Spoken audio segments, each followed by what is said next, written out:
Well, I'm in the good pleasure now of company of a gentleman. I've known this guy, I've followed this guy, I've seen him in concert, I've seen him in action, but we now have him on the line. We have Barry Steele, one of the leading Roy Orbison tributes here in the UK, maybe Europe, maybe the world. Welcome, sir. Welcome. Good afternoon. Yes, good afternoon. Welcome to my show. I'm just getting you on because I know it's an exciting time for you. You are back on the road doing what you do best, which is your Roy Orbison story, doing concerts Yeah. and venues around the UK and beyond. Is it good to be back Yes. after all these years? Yes. It's heaven. Absolute heaven. I didn't. At one point, you begin to think, is it going to actually happen? Are we going to be able to go back out? But thankfully, we're back out there now doing it.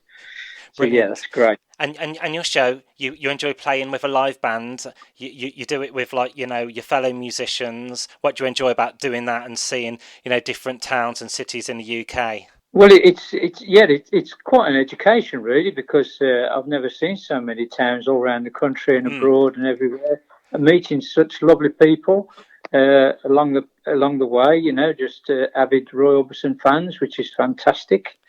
It's just great to be out there and performing and giving so much pleasure to the audiences. fantastic. And one of the features on your show is that the audience or your followers and fans can actually meet you afterwards. That not many tribute artists allow that, where you can actually have a selfie or a photo or a handshake. Yes, that's right. I mean, we did, put that to a stop for a little Mm, while, uh, but we're back out there now, periodically meeting the people afterwards, which I feel is quite an important thing.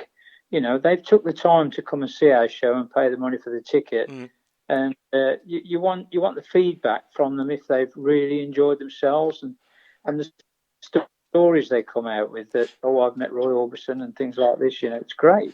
Cool. And your live band, you travel around the country. I was going to ask, how do you keep up with everything? Just before we were chatting on air, I know you're extensively touring. Can it be quite exhausting sometimes, but rewarding at the same time? Yes, it can be. It can be exhausting at times, especially if you're having to cover like 200 or 300 miles between the venues. Mm. Uh, but the planning is going to be a lot better here on in because uh, now we're sort of getting back on track with the normal planning of the shows throughout the year. Whereas That's good. before there was so many cancelled and moved, and they were trying to slot them in. So we are Great. travelling to and from. And your show features Roy Orbison's The Big O's catalogue. He had so many hits, you can't cram them all in, can you? Can be hard. No, it's very difficult. Yes, you'll always get someone that's, oh, you haven't sung my Mm, favourite, but you can't do them all. mm, Definitely not. mm. No. I know I've seen We your show. try our You try your best, yeah. I know I've seen your show a few times. I just wanted to ask you about a track called "She's a Mystery to Me" because that's an overlooked track written by U2's Bono, isn't it? Do you ever do that one at all? To be honest with you, no, I haven't done that for quite some years now. And it is, and like you say, it's an amazing song. It's really fantastic. Um, but it's when you have to put in the ones that everybody knows Hmm. on a regular basis. That's when it takes up the spaces to put in other ones. But we do try and Yeah. change the songs occasionally, to put in other ones that some people sometimes haven't really heard of Mm. before. And I know, like Christmas time, you might slip in the odd Pretty Paper as well. Absolutely, I That's love Pretty it's a Paper. nice song, isn't it? It is Yeah. lovely. And also not just Roy Orbison's career, but you also touch on like the Travelling Wilburys, where he had success, and then a guy called Chris Isaac as well, who was compared to him, wasn't he? He was, yes, because Chris Isaac was a big, big fan of Roy Orbison, and even when Roy Orbison passed, Chris Isaac on occasion used to go and collect any awards that Roy Orbison would get, so that somebody was there for him, sort of thing, Hmm. which is a good thing. Your show as well. It features like a video footage, like the projector, so it's very visual in a way. Yes, we do like to put some information up on the screen so that people can read and see those sort of things as and when during the song, which we feel that brings a lot more information to the public that maybe they didn't know about before. So it's again educational. It's wonderful. Bit of Roy Orbison trivia as well. I know you play this one on your show as well. I Drove All Night, which has been covered by various other Yeah, artists. But in that music video, it features an actress called Jennifer Connelly as well. yeah. That's right. So yeah, you know that it's one of those songs that's well, it's just an awesome song. How can you? And it's so difficult to not do some of them. You know, it's because you've only got so much time that you. Otherwise, I Exactly. would be there all. Yeah, and you know when you go on stage as Roy Orbison, I know I'm speaking to you now as you know as Barry, but you know when you Yeah, go on stage, do you feel like a different person when you're changing into that persona? it is yes it is. All I can say, it's quite a strange feeling. How that dressing up and looking like Roy and talking like Roy, yeah, it does add to the show. Mm, I feel, and it brings people's memories back mm, to when the days when Roy was on the stage, and it's again the people that come back to you and say that it felt like when I saw him in 78 or something like that, you know. And it's that's a lovely thing for people to say about the show. that's great. Coming up now, this year might be a bit of a milestone because am I right? It's the 45th anniversary of his death in December. Yeah, it is a good one this year. It's going to be a special occasion. Mm. Yeah. And I wanted to ask a bit off the beaten track here, but you know, when you're on stage, have you had any like mishaps happen on stage? You know, when things don't go according to plan, or you know, I know when I saw Well, you on Reddit, you know, I think Reddit was on fire, wasn't it, one time? That was memorable. no, that's right. Yes, yeah. The show was hot. Um, but yes, I mean we've had fire alarms go off Mm, in the middle of a show before, down in Cornwall Way.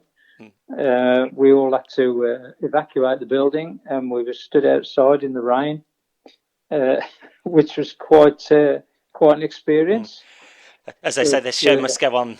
yeah, exactly Yeah, right, yeah. exactly right. Yes, Also, you have an official website where people can actually, you know, check out your tour dates coming up. Um, yes, would you like to yeah, tell sure. them where they can? Yeah, it's just a plain, simple barrysteele.com, and you will get us on the internet. Mm, Look at our website, all our dates are up there, and you can sort out where you'd like to go. great. And there's not just tour dates on there. You have like pictures and reviews and galleries, and also merchandise as well. So if anyone wants like CDs or goodies or baseball caps or hoodies, Yeah, yeah, that's yeah. available as Yeah. well. Yes, we do have a shop online that people can order things, and we will make sure that they receive them in the post, which is wonderful. And yeah, there's a lot on there. There's even my biog all Mm. about me as a person and how we started and things like that. It's yeah, it's there's a lot of info on there. Great. I've got a couple of minutes just to chat about your forthcoming gigs as well. You're at Hastings, which is a nice part of the world by the sea there, the White Rock Theatre. What do you enjoy about playing this venue? Well, it's being at White Rock it is a lovely part of the country. In the past, it's always been a bit wet and windy, Mm, but we're just hoping it's not going to be that the case when we turn up there this time. sure. But a good venue. It's a good venue. And then just moving on to November, it's a quite a busy time for you. I know you're in East Anglia, the 10th of November at the Exchange in Ipswich. Yeah, yeah. Yeah, that's true. Yeah, And then we're there as well. yeah, you have a day off, and then back to the Kings Lynn Corn Exchange, which is the 12th of November Yeah. as well. Yes, it is absolutely right, and yeah, we look forward to doing those venues again. Mm. It's just nice to go back to these venues. Of course, the Palace Redditch, I always try and catch you there. It's my birthday.